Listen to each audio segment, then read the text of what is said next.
Merci. Alors en fait, je vais aussi essayer une prouesse, mais je ne garantis pas de la réussir. C'est de laisser 5 minutes à la fin pour que vous puissiez poser des questions, parce que j'aime bien qu'il y ait une interaction. Donc même si c'est très limité, qu'on arrive à garder ce temps, si je ne le gaspille pas inutilement, comme ce que je suis en train de faire en ce moment, quoi. Alors, je vais parler aussi historiquement. Vous avez beaucoup vu, on vous a plusieurs fois montré cette phrase de Laplace sur le déterminisme. En fait, moi j'ai envie de vous montrer ce qui a conduit Laplace à énoncer cette phrase. Je vais aussi vous montrer que le système solaire, comme il a été dit, ça a été longtemps sous le paradigme de la régularité. Ça a même été cité dans la première conférence, mais en fait non, ce n'est pas le cas. Il y a une limite, comme il vient d'être dit. Alors, vous voyez, je suis effectivement membre du Bureau des longitudes.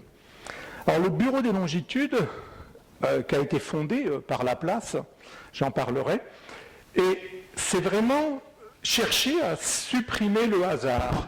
C'est un peu fort là, non ? Supprimer le hasard. On veut supprimer le hasard. Pourquoi on veut supprimer le hasard ? Par le calcul des mouvements des corps célestes. Et pourquoi on a voulu faire ça ? Eh bien parce que le hasard, c'est pas très bon, surtout en mer. Donc voilà par exemple le résultat d'une mauvaise détermination du point en mer, c'est le désastre des îles Scilly. Il y a eu la flotte anglaise, croyant être au large d'Ouessant, était en fait autour des îles Scilly, qui est un peu compliqué, et il y a eu 4 navires perdus et 1400 morts. Donc, à la suite de ça, il y a eu la détermination, à l'époque, c'était la détermination astronomique du point, et donc il a la volonté de prédire le plus précisément possible le mouvement des planètes et d'autres corps célestes, et a été créé donc le Bureau des longitudes. Alors là, d'abord, il y a eu un board des longitudes en Angleterre, et puis ici, au moment de la Révolution, par la Convention, le Bureau des longitudes. Et vous voyez, le Bureau des longitudes est chargé de rédiger la connaissance des temps qui sera imprimée aux frais de la République, de manière à ce que l'on puisse toujours avoir des éditions plusieurs années à l'avance pour que les navires en mer puissent les utiliser. Et les membres du Bureau des longitudes sont des gens très célèbres, comme Lagrange, Laplace et autres, dont je vais reparler maintenant. Voilà la première séance, le procès-verbal de la première séance du Bureau des longitudes, avec comme signature donc Laplace, Lagrange, Borda, Lalande. Alors, il a déjà été dit, le mouvement des planètes, a priori, il y a un avantage sur le mouvement des planètes par rapport à beaucoup de problèmes en physique. Il y a beaucoup de problèmes en physique. Le problème, c'est la modélisation. Trouver un bon modèle qui rend compte du phénomène physique. Pour le mouvement des planètes, cette modélisation, on peut dire, elle est quasi parfaite grâce à Newton. Il y a eu aussi Einstein, mais disons que Einstein, c'est un petit complément par rapport à Newton et ça ne change en rien la compréhension du problème à l'échelle du système solaire. La loi de gravitation universelle, elle dit que si on a une planète autour du Soleil, on va retrouver le mouvement elliptique de Kepler. On a donc une attraction, et de même, si Saturne est autour du Soleil, on a une ellipse autour du Soleil. Mais la grosse différence avec le mouvement de Kepler, c'est que en fait, la loi est universelle. Elle va donc s'appliquer aussi bien à Jupiter attiré par le Soleil, Saturne attiré par le Soleil, mais aussi Jupiter attiré par Saturne. Donc, dès qu'on a la loi de gravitation universelle, on sait que les lois de Kepler sont fausses. Elles sont fausses puisque on a bien les lois de Kepler sans l'attraction entre Jupiter et Saturne. Donc, l'attraction entre Jupiter et Saturne, même si elle est petite par rapport au Soleil, 1/1000, eh bien, on aura une destruction de cette orbite keplérienne, et ces orbites keplériennes vont se modifier légèrement. Alors, le problème, et tout le problème est posé à l'époque par Newton, c'est savoir si ces déformations vont détruire la stabilité du système, et Newton pensait que oui, en fait, que ça, il fallait que Dieu revienne de temps en temps remettre les planètes en ordre à cause des déformations induites par ces interactions. Et aussi, on ne savait pas à l'époque de Newton si la loi de Newton était vraiment la loi qui régissait le mouvement des planètes. Et alors, on avait de bonnes raisons de penser que ce n'était pas le cas, et de penser qu'il y avait des instabilités dans le système, parce que les observations montraient qu'il y avait des déformations des orbites des planètes. Alors les observations, c'est des observations qui avaient été transmises sur 2000 ans. Ça, c'est assez extraordinaire, la transmission des observations en astronomie. Mais il y a par exemple cette observation transmise par Ptolémée, retranscrite ici par Laplace. Vous voyez, le 1er mars de l'an 228 avant notre ère, à 4h23, admirez la précision des chronomètres chaldéens, temps moyen à Paris, Saturne fut aperçu 2 doigts en dessous de Gamma de la Vierge. Et ça paraît très imprécis, mais je vais vous montrer que ça ne l'est pas. Même 2 doigts, le temps est reconstitué, c'est pas grave, mais en fait 2 doigts c'est quand même très précis. Ça veut dire qu'on a Gamma de la Vierge et juste en dessous Saturne. Et là, si on essaye de calculer le mouvement de Saturne à partir de la position de l'époque du XVIIIe, ou même du XVIIe avant, on ne retrouve pas cette position. Et du coup, on est obligé d'introduire des termes qui ne sont pas la loi de Newton, des termes empiriques, vous voyez, qui donnent, au bout de 2000 ans, ici, 9 degrés dans la longitude de Saturne. Alors, si vous vous demandez ce que ça donne dans le ciel, eh bien voilà. En fait, voilà le ciel des Chaldéens. En fait, c'est bien parce que ça, c'est la magie de Google. J'ai cherché et j'ai trouvé immédiatement une figure qui est quasiment la reconstitution du ciel des Chaldéens. En fait, il se trouve que cette figure, elle n'a pas été faite pour ça, mais c'est 2010, et ça fait exactement 76 révolutions de Saturne depuis l'époque des Chaldéens. Donc Saturne était exactement ici, vous voyez, en dessous de Gamma de la Vierge. Et je vous ai dit 9 degrés. 9 degrés, ça ferait ici. Donc vous voyez bien, il n'y a aucun problème. Cette observation, elle montre bien qu'il y a un problème dans la loi de Newton. On ne peut pas s'être trompé de cette distance. Et ça a fait que pendant tout le XVIIIe siècle, il y a eu tout un gros travail pour chercher à expliquer cela. Est-ce que la loi de Newton rend bien compte des mouvements des planètes ? Quelle est l'origine des irrégularités de Jupiter et Saturne ? Alors, à l'époque, quand il y avait une question importante, c'était mis à prix par l'Académie des sciences. Et en fait, les plus grands mathématiciens de l'époque, comme Euler ici, ont concouru et remporté ici ce prix. Bon, par exemple, là, en 1752, vous voyez, c'est recherche sur les irrégularités du mouvement de Jupiter et de Saturne. Alors, là, Euler donc, remporte ce prix. On peut se dire, ah ben, il a résolu la question. Ben, en fait, non, pas du tout, il s'est trompé. Donc ça, première leçon, un grand prix de l'Académie des sciences ne justifie pas une théorie. Mais, même sachant qu'il s'est trompé, je dirais aujourd'hui encore, je lui donnerai le prix. Parce qu'il avait dedans tout ce qui a servi après à faire les calculs pour mieux comprendre les problèmes.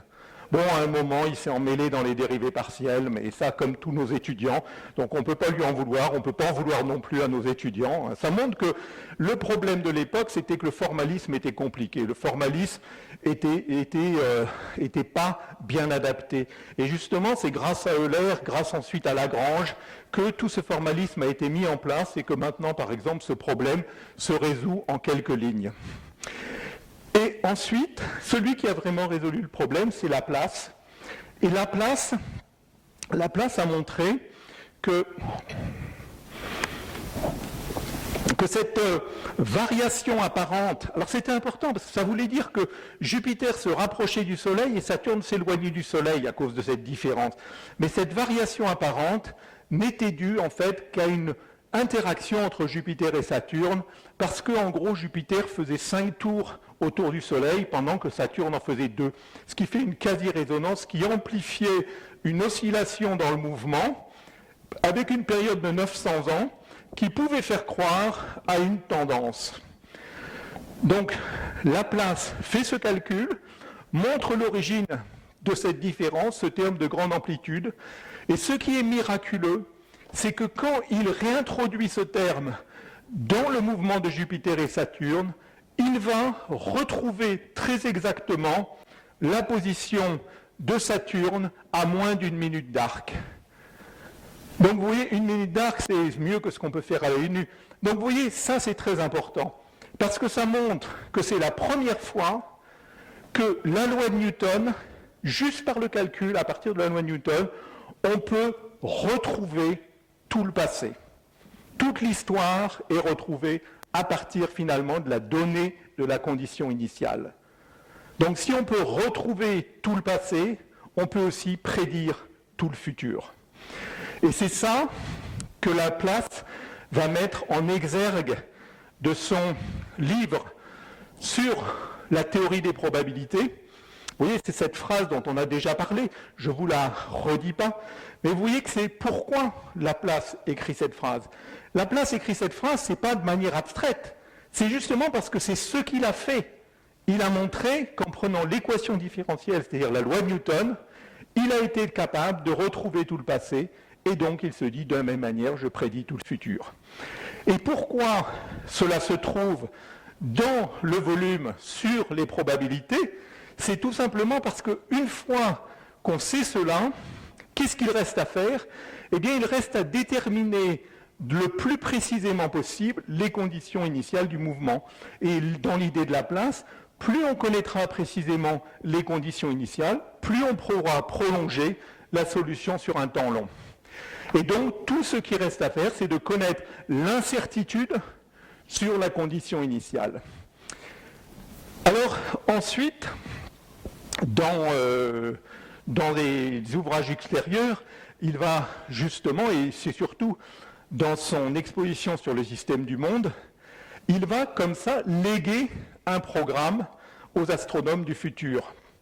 Son programme, ça va être de dire, ben voilà, on a en gros les équations différentielles qui régissent le mouvement. Donc vous voyez, le mouvement est parfaitement déterministe, hein, c'est vraiment la condition initiale permet de déterminer tout le futur et de retrouver tout le passé. Et quel va être le programme que Laplace lègue à la succession? En fait, il l'écrit dans la 6e édition de l'exposition du système du monde. Eh bien, ça va être de retrouver, d'améliorer finalement ces calculs et d'améliorer la détermination des conditions initiales par les observations et d'améliorer les calculs qui permettent d'affiner les modèles. Et ça va être le programme de la science du 19e siècle. Donc, qui va être brillamment illustré par la découverte de Neptune par Le Verrier par le calcul. Donc, les équations que Le Verrier utilise, ce sont les mêmes que ce qui a été mis en place par Euler, par Lagrange, utilisé par Lagrange, par Laplace. Donc ce sont ces mêmes équations qui permettent de déceler des petites variations dans le mouvement d'Uranus. Et donc, comme il faut quelque chose pour l'expliquer, maintenant on est convaincu que les lois de Newton rendent bien compte du mouvement des planètes. Et donc, c'est l'hypothèse qui va être faite, c'est que c'est une planète extérieure qui est le résultat, enfin l'origine de ces déviations du mouvement d'Uranus. Alors, à la suite de ce calcul, en fait, Le Verrier va passer des années à perfectionner le mouvement des planètes par des théories, des séries de perturbations analytiques qui vont essayer comme ça de donner le mouvement le plus précis possible pour les différentes planètes. Donc, je vous montre un peu à quoi ça ressemble, hein. Voilà les pages des calculs de Le Verrier pour les planètes, et puis de la même manière pour Delaunay. Donc vous voyez, c'est tous ces calculs avec des séries de plus en plus longues, des volumes. Delaunay a mis 20 ans à faire ses calculs. Enfin, vous voyez, on fait des calculs de plus en plus précis pour prédire de plus en plus précisément le mouvement des planètes. Alors, ceci, bon, ça va avoir sa limite, comme il a été dit dans l'exposé précédent. En fait, la limite va être donnée par Poincaré, qui va montrer que toutes ces séries qui sont utilisées sont divergentes. Et donc qu'on ne peut pas prédire le plus précisément possible le mouvement des planètes, au moins de cette manière-là. Et alors, comme le note, là j'ai repris un texte d'Ivar Ekland. Ivar Ekland, qui est un mathématicien appliqué de l'Université Dauphine, il a écrit un ouvrage de vulgarisation il y a 30 ans sur l'ordre et le chaos, et, qui est très intéressant. Et en fait, voilà ce qu'il dit. Il dit, il y a là de quoi faire mourir d'ennui plusieurs générations d'astronomes condamnés à ramasser les miettes d'un festin dont d'autres auront dégusté les meilleures parts. Hein, c'est-à-dire que finalement, ce qui était important, c'était comprendre ce que ça veut dire cette phrase, c'est que ce qui était important, c'était comprendre la physique du problème, mais après d'affiner de plus en plus les solutions pour avoir des solutions précises de plus en plus longtemps, ça paraît être, au moins aux yeux de Ekland, je ne suis pas tout à fait d'accord avec lui, je vais vous dire pourquoi, mais ça permet disons que c'est quelque chose qui paraît comme répétitif, ennuyeux. Et voilà, il dit, c'est pourtant dans cet univers étouffant où tout était connu d'avance qu'a vécu le 19e siècle. Donc on pense qu'on pourra tout prédire et que tout ce qui reste à faire, c'est de déterminer le plus précisément les modèles et le plus précisément les conditions initiales. Hein, c'est toujours ce même paradigme. Alors, en fait, il y a quand même un intérêt à chercher à faire ça, à chercher à calculer le plus précisément possible le mouvement de la Terre, par exemple. Pourquoi on veut calculer le mouvement de la Terre le plus précisément possible, et donc plus précisément possible aussi sur le plus longtemps possible? Eh bien, on veut le faire, surtout maintenant qu'on a compris un certain nombre de choses, on veut le faire parce que ça va nous servir à retrouver l'histoire de la Terre et retrouver l'histoire des climats de la Terre. En fait, les variations de l'orbite de la Terre se déforme. Hein, on va avoir actuellement l'excentricité de 1,7%, mais elle peut monter à 6% à cause de les déformations dues aux planètes. On a la précession du périhélie, on a la précession des nœuds, on va avoir de la même manière une influence sur l'axe de la Terre, où l'obliquité, qui est actuellement de 23 degrés, va bouger d'1,5 degré autour de sa valeur moyenne. Tout ça, ça va entraîner des variations climatiques à la surface de la Terre, qui sont en fait à l'origine des périodes glaciaires. C'est la théorie de Milankovitch des climats. Donc, on a quand même cherché à calculer le plus longtemps possible le mouvement de la Terre.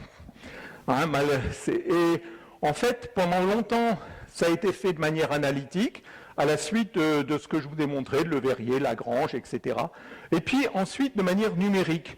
Parce que numérique, on se dit, ben tiens, il suffit de prendre les équations de Newton. Les équations de Newton, finalement, c'est assez simple, je vous l'ai montré, c'est une petite formule.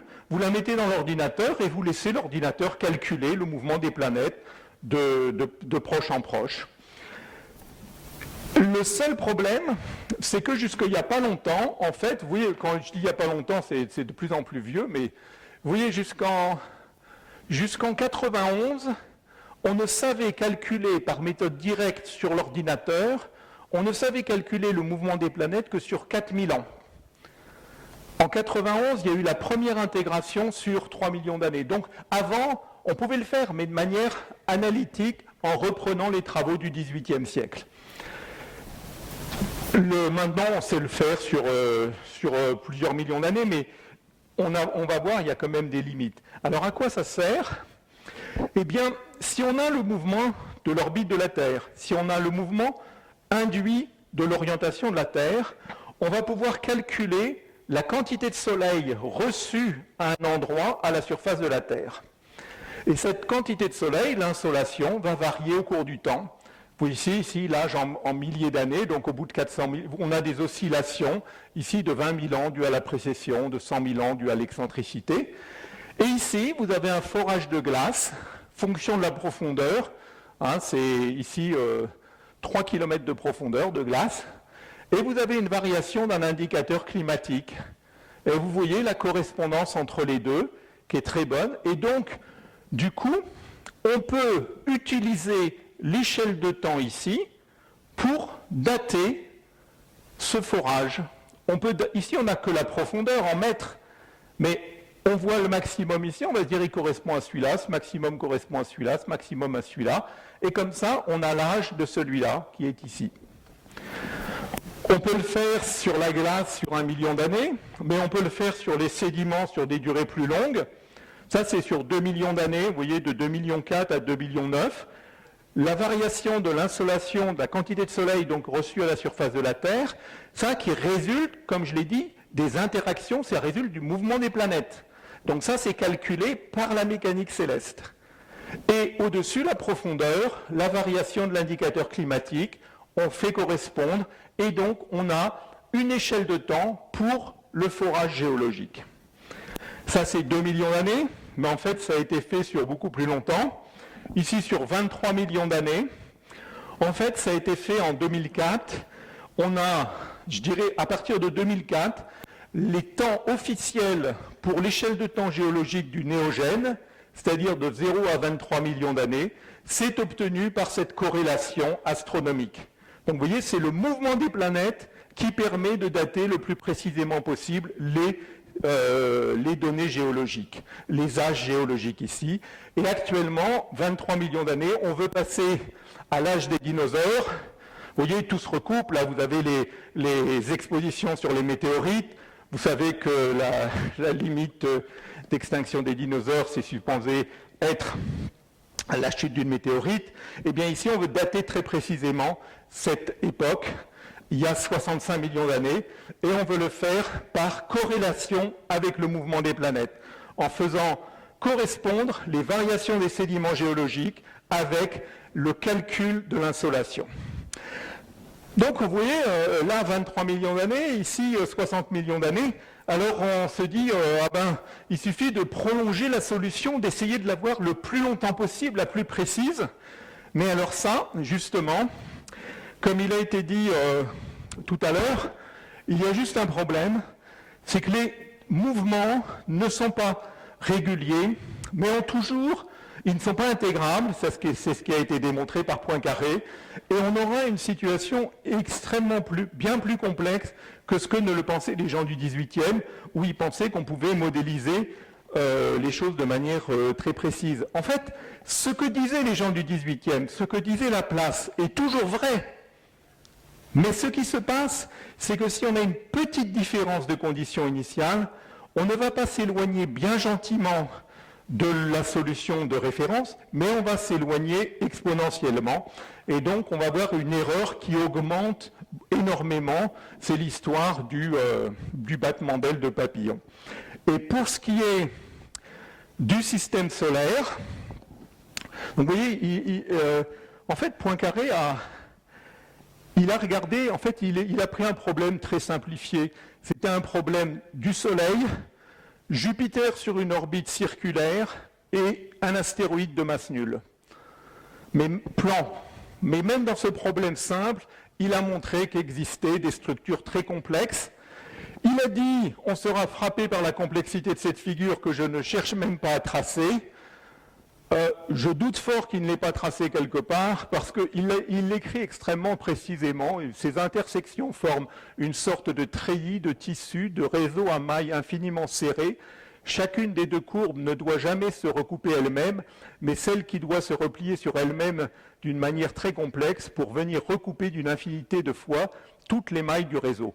Il décrit très exactement ce qu'on sait tracer maintenant. Et alors, pour le système solaire, il a fallu faire le calcul, et c'est ça que j'ai pu faire il y a 30 ans, et montrer que le mouvement était chaotique. Et le mouvement était chaotique, la première manifestation, c'est une grande sensibilité aux conditions initiales, et vous voyez, la distance entre deux solutions varie comme 10 puissance t sur 10, où t est en millions d'années. Ça veut dire que tous les 10 millions d'années, vous perdez un chiffre. Donc si vous avez 15 mètres d'erreur aujourd'hui, au bout de 10 millions d'années, vous avez 150 mètres d'erreur, mais au bout de 100 millions d'années, vous avez 150 millions de kilomètres d'erreur. En fait, donc ça vous dit qu'on ne pourra jamais calculer la solution du mouvement de la Terre sur une durée de plus de l'ordre de 100 millions d'années. En fait, la situation est même plus grave, et ça, on l'a montré récemment, à cause de ces gens-là. Ça, c'est Cérès, ça, c'est Vesta, plutôt, et ça, c'est Cérès. Alors, ils sont tout petits, hein, c'est un 6 millième, le plus gros des astéroïdes. Ça, ce sont les deux plus gros astéroïdes. Le plus gros, c'est un 6 millième de la masse de la Terre. Un 6 millième de la masse de la Terre, vous voyez, c'est pas gros. Hein. Donc, l'autre, c'est un 22 millième de la masse de la Terre. Alors, en fait, jusqu'il n'y a pas longtemps, on pensait que le mouvement de ces astéroïdes était régulier, parce que les gens, quand ils calculaient le mouvement de ces astéroïdes, ils prenaient l'astéroïde perturbé par les planètes. Mais ils ne considéraient pas les interactions entre les deux. Et ils ont beau être tout petits, de temps en temps, ils se rencontrent, et ça crée des perturbations qui sont, elles, très instables. Et finalement, eux ont un mouvement chaotique, mais qui va être pas à une échelle de 10 millions d'années, mais à une échelle de 50 000 ans. Ça veut dire que pour eux, vous perdez un chiffre tous les 50 000 ans. Donc, vous partez d'une petite heure de 15 mètres dans la condition initiale. Eh bien, si vous allez au bout de 200 000 ans, vous ne savez plus où est Vesta. Au bout de 300 000 ans, vous ne savez plus où est Cérès. Et vous ne pourrez jamais le savoir. Donc, en gros, au bout de 500 000 ans, on ne sait pas et on ne saura jamais où sont Cérès et Vesta. Si on ne sait pas où sont Cérès et Vesta créent une perturbation sur les planètes. Et donc cette perturbation est incompressible. On a donc une erreur qu'on ne peut pas diminuer sur les perturbations des planètes. Et en fait, 60 millions d'années après, ça se traduit par une erreur totale sur la position des planètes. Donc vous voyez que Cérès et Vesta vont strictement limiter la possibilité de prédire le mouvement de la Terre à 60 millions d'années. Alors quand je dis strictement, c'est, en fait je le dis de manière très forte, c'est-à-dire que je dis on ne peut pas prédire aujourd'hui le mouvement de la Terre de manière précise sur plus de 60 millions d'années, mais je dis aussi dans 1000 ans on ne pourra pas plus. Et dans 1 million d'années, on ne pourra pas plus. Alors vous pourrez me dire, ah ben, c'est présomptueux. C'est présomptueux de prédire la science du futur. Mais en fait, ce qu'il faut comprendre, justement, c'est ce que c'est que cet agrandissement exponentiel de l'erreur. Imaginez, donc aujourd'hui, par exemple, si on a 15 mètres d'erreur sur la position des planètes et sur la position des astéroïdes, on a une limite à 60 millions d'années sur la capacité de prédire le mouvement de la Terre. Alors, on peut se dire, on va pas en rester là. On va travailler énormément, on va faire énormément de calculs, énormément d'observations, et on va réduire l'erreur. Donc je vais réduire cette erreur de 15 mètres, qui est déjà moins grosse que ce qu'on peut faire actuellement, mais je vais travailler énormément, donc je travaille pendant 200 ans, et j'arrive à 15 mm d'erreur. 15 mm d'erreur, ça veut dire que je sais mettre précisément aujourd'hui où sont toutes les planètes à 15 mm près. Ça veut dire que je tiens aussi compte de tous les astéroïdes qui créent des perturbations de l'ordre de 15 mm sur la Terre, les planètes et les autres astéroïdes. Donc ça veut dire qu'on tient compte de peut-être 20 000 ou 100 000 astéroïdes, et tous à des précisions de 15 mm près. Alors, quel gain on va avoir? Eh bien en fait, vous voyez, on perd un chiffre par 50 millions d'années, par 50 000 ans. Donc si ici j'ai gagné 3 chiffres, je gagne 3 fois 50 000 ans. Donc ce que je gagne, c'est une prédiction qui n'est plus sur 60 millions d'années, mais sur 60 millions d'années, 150 000 ans. Il y a deux manières en fait de répondre à la question. La première réponse est si vous avez tout compris et que vous avez fait l'exponentielle avec le facteur 10. La deuxième manière, que font souvent les physiciens, c'est, vous voyez, vous avez un résultat, un deuxième résultat, vous faites l'extrapolation linéaire entre les deux, Et donc, vous savez que si vous passez à 15 microns, ici, vous allez arriver à 60.3. Donc, et ça veut dire que vous aurez tenu compte de tous les effets à 15 microns dans le système solaire. Donc là, maintenant, le nombre d'astéroïdes, de poussières, enfin tout ça, ça vous montre bien ce que c'est que la limite. Alors, donc on a une limite stricte, je dirais à 60 millions d'années, pour le mouvement précis de la Terre. Qu'est-ce qu'on sait faire aujourd'hui? Je dirais qu'aujourd'hui, voilà ce qu'on sait faire de mieux. On a sorti une solution sur 52 millions d'années. Donc vous voyez, on est 60, c'est impossible, et on est à 52. Bon, ça veut dire en gros que, enfin, on espère qu'on est à 52, que on a fait en gros le maximum de ce qu'on peut faire pour se battre. Et on a énormément travaillé pour ça, il ne faut pas croire. On a reconstruit en fait toute une solution précise. Là, on tient compte de toutes les observations disponibles pour le mouvement des planètes, de toutes les données des sondes spatiales. On a la Terre, les distances Terre-Mars à quelques mètres près, les distances Terre-Vénus à quelques mètres près par les sondes de Vénus Express, les distances à Mercure aussi à quelques mètres près avec la sonde Messenger. Et tout ça, on l'a mis dans le modèle et on a cette limite à 52 millions d'années. Alors, maintenant que je vous ai dit qu'il est impossible et qu'il ne sera jamais possible de trouver une solution au-delà de 60 millions d'années, qu'est-ce que je vais faire? Je vais vous donner une solution au-delà de 60 millions d'années. Comment on peut faire pour aller au-delà de 60 millions d'années? Quoi? Voilà. On va changer. On ne va pas chercher à prédire précisément le mouvement de la Terre, mais on va chercher à prédire une statistique sur le mouvement de la Terre. Et là, on n'a plus de limite. Là, on va pouvoir le faire sur 5 milliards d'années. Parce qu'on veut toujours répondre à la question qui était de savoir quelle est la stabilité du système solaire? Est-ce que des planètes peuvent se cogner? Donc là, maintenant, on sait que ça ne sert à rien de calculer une seule trajectoire. Parce qu'une seule trajectoire, après 60 millions d'années, c'est plus celle du système solaire. Par contre, ce qu'on peut faire, c'est faire des statistiques. On va faire des statistiques. Donc, au lieu de calculer une trajectoire, vous voyez, pour faire des statistiques, on avait une vague idée que les probabilités de chercher, c'était de l'ordre de 1%. Donc, si on veut avoir une mesure précise d'une probabilité de 1%, il faut plusieurs milliers. Et là, on a pris 2500 trajectoires sur 5 milliards d'années. Ça a été rendu possible en utilisant en gros 2500 ordinateurs, ou plutôt un ordinateur avec 2500 cœurs. Chaque solution sur un cœur. On attend 6 mois et on a le résultat. Donc c'est 8 millions d'heures de calcul.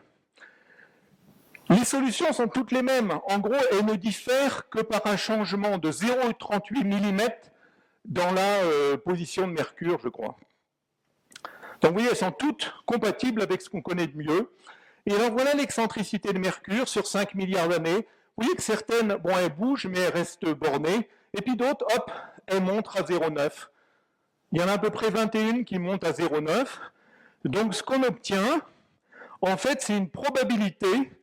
La probabilité, et celles-là vont aller aux collisions, probabilité d'avoir une collision est de l'ordre de 1%.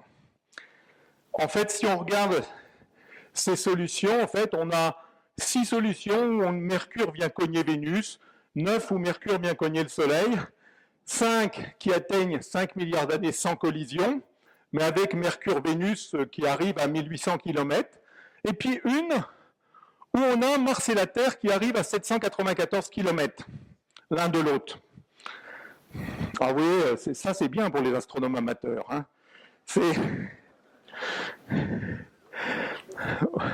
Oui, il y a toujours perpétuellement des hoax qui circulent sur Internet, comme quoi Mars va avoir la taille de la pleine Lune. Donc là, c'est bien plus que la taille de la pleine Lune. Hein. Là, alors le problème, c'est que 790 km, en fait, c'est comme une collision. C'est-à-dire avec les effets de marée, c'est comme si on avait une collision entre la Terre et Mars. Mais Vous voyez, c'est même plus intéressant que ça. Parce qu'on a notre solution où Mars rate juste la Terre. Mais ça, c'est une solution. Et puis au moment où on peut avoir ce genre de choses, ça veut dire que maintenant, on a des rencontres proches entre la Terre et Mars, rencontres proches entre Vénus et la Terre, et du coup, le système devient chaotique avec un temps caractéristique beaucoup plus court. Donc maintenant, on veut avoir une vision statistique quand même là-dessus. Au lieu d'avoir une seule trajectoire, je veux une statistique, je veux estimer des probabilités. Donc ce que je vais faire, vous voyez, ici j'ai raté, mais je vais changer un petit peu la position, je me place 3 millions d'années avant la rencontre proche, et je vais changer un tout petit peu la position de Mars, là, 0,15 mm. 0,15 mm, je sais faire. J'ai pas de problème pour changer la position de Mars de 0,15 mm dans 3 milliards d'années. Et en fait, j'en ai pas fait une, on en a fait 200. Comme ça, regardez l'évolution statistique de Mars. Et à ce moment-là, qu'est-ce qu'on a? Eh bien, en fait, on a n'importe quoi, parce que du coup, le système est totalement déstabilisé. Vous avez 33 collisions Mercure-Soleil, 48 Mars-Soleil, 43 Mercure-Vénus, une Mercure-Terre, une Mercure-Mars, 18 Vénus-Terre. Ça, c'est intéressant. 23 Vénus-Mars, 29 Terre-Mars et 5 éjections de Mars quand Mars est passé trop près de Jupiter.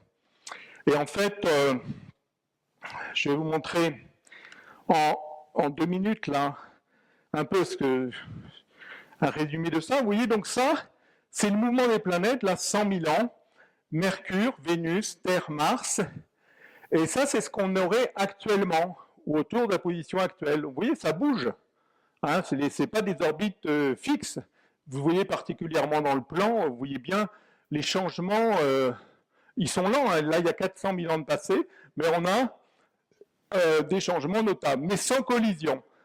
Voilà ce qui se passe dans cette trajectoire de rencontre proche avec Mars au bout de 3 milliards et demi d'années. Alors là, vous avez l'excentricité de Mercure qui est devenue très grande, Vénus qui est ici, la Terre qui est là. Mars a une excentricité maintenant très grande qui vient recouper. Alors là, c'est dans une projection. Dans l'espace, ça ne se recoupe pas si facilement. On n'a pas forcément immédiatement une collision non plus, parce qu'il faut, pour avoir collision, que les planètes soient au même moment, au même endroit.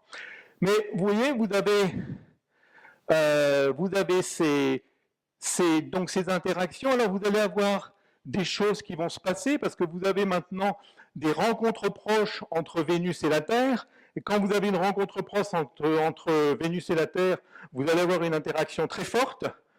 Donc des possibilités, vous n'avez pas forcément de collision, mais vous allez avoir des changements d'orbite plus notables. Si ça arrive, hein. Ah ben voilà, vous voyez là ce qui est en train de se passer, c'est des rencontres proches, hop, et maintenant Vénus est extérieure à la Terre. On a eu échange de l'orbite de la Terre et de Vénus. Donc là, on aurait des conséquences intéressantes sur le climat, la surface de la Terre, hein, même avant hein, d'ailleurs, même avant, hein, ça fait longtemps qu'on aurait... Alors maintenant, tout peut se passer, parce que quand on fait ça pendant un moment, après, très vite, voilà ce qui peut se passer. Donc, une collision ici de Mars avec la Terre. Hein, on a essayé de se demander un peu à quoi ça pouvait avoir l'air. Et puis ici, Mars rate la Terre, mais c'est Vénus qui vient juste après, voilà, qui vient cogner la Terre. Voilà à peu près à quoi ça pourrait ressembler. Et je vais conclure, hein, et puis j'ai laissé là, largement le temps pour des questions. Je vais conclure par cette phrase de Poincaré, hein, parce que, si vous voulez, c'est le fait que Vénus vienne cogner la Terre, ou le fait que l'orbite de toutes les planètes reste bien gentille, comme à peu près elles sont maintenant, eh bien, tout ce qui peut changer, c'est un demi-millimètre dans la position de la Terre, ou de Mercure, ou de Vénus. Et donc, vous voyez, cette phrase de Poincaré, il peut arriver que de petites différences dans les conditions initiales en engendrent de très grandes dans les phénomènes finaux. Et je m'arrête là pour vous laisser poser des questions. Merci Jacques. Alors...